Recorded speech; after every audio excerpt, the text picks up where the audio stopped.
রহিম। রমজান মাসে কিছু গুরুত্বপূর্ণ বিষয় আমরা শুনি। হযরত সালমান রাদিয়াল্লাহু তাআলা বলেন, নবী করিম সাল্লাল্লাহু আলাইহি ওয়াসাল্লাম শাবান মাসের শেষ তারিখে আমাদিগকে নসিহত করিয়াছেন যে তোমাদের ওপর এমন একটি মাস আসিতেছে যাহা অত্যন্ত মর্যাদাশীল ও বরকতময়। এই মাসে এমন একটি রাত শবে কদর রহিয়াছে যাহা হাজারো মাস হইতে উত্তম। আল্লাহ তাআলা এই মাসে রোজা রাখাকে ফরজ করিয়াছেন এবং এই মাসের রাত্রগুলিতে নামাজ অর্থাৎ তারাবিহ পড়াকে সওয়াবের কাজ বানাইয়াছেন। যে ব্যক্তি আল্লাহর নৈকট্য লাভের জন্য এই মাসে কোনো নফল ইবাদত করিল, সে যেন রমজানের বাহিরে একটি ফরজ আদায় করিল। আর যে ব্যক্তি এই মাসে কোনো ফরজ আদায় করিল, সে যেন রমজানের বাহিরে ৭০টি ফরজ আদায় করিল। ইহা সবরের মাস, আর সবরের বিনিময়ে আল্লাহ তাআলা জান্নাত রাখিয়াছেন। ইহা মানুষের সহিত সহানুভূতির মাস।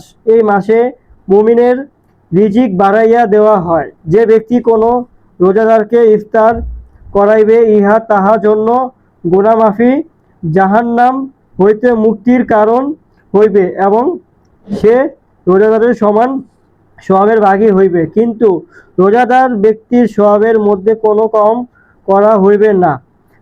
সাহাবায়ে কেরাম আরজ করিলেন, ইহা রাসূলুল্লাহ, আমাদের মধ্যে প্রত্যেকেই তো এমন সামর্থ্য রাখে না যে রোজাদারকে ইফতার করাইতে পারে। হুজুর সাল্লাল্লাহু আলাইহি ওয়াসাল্লাম ফরমাইলেন, পেট ভর্তি করিয়া খাওয়াইতে হইবে না। এই সওয়াব তো আল্লাহ তাআলা একটি খেজুর খাওয়াইলে অথবা এক টোক পানি পান করাইলেও অথবা এক চুমুক দুধ পান করাইলেও দান করিবেন।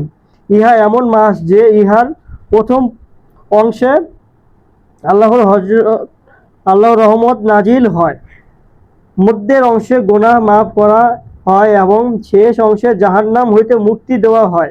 যে ব্যক্তি এই মাসে আপন গোলাম ও কর্মচারী বা খাদেম এর কাজের বোঝা হালকা করিয়া দেয়, আল্লাহ তাআলা তাহাকে মাফ করিয়া দেন এবং জাহান্নামের আগুন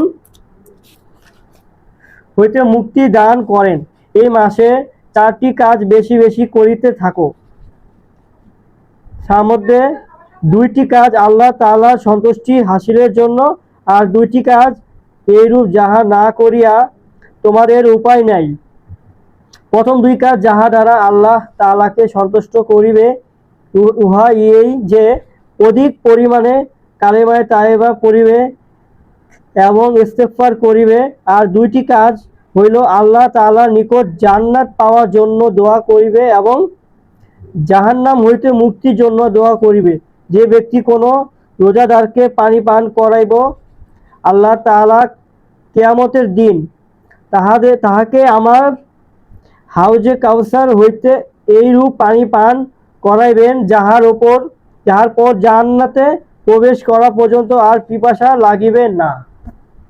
সুবহানাল্লাহ, সুবহানাল্লাহ।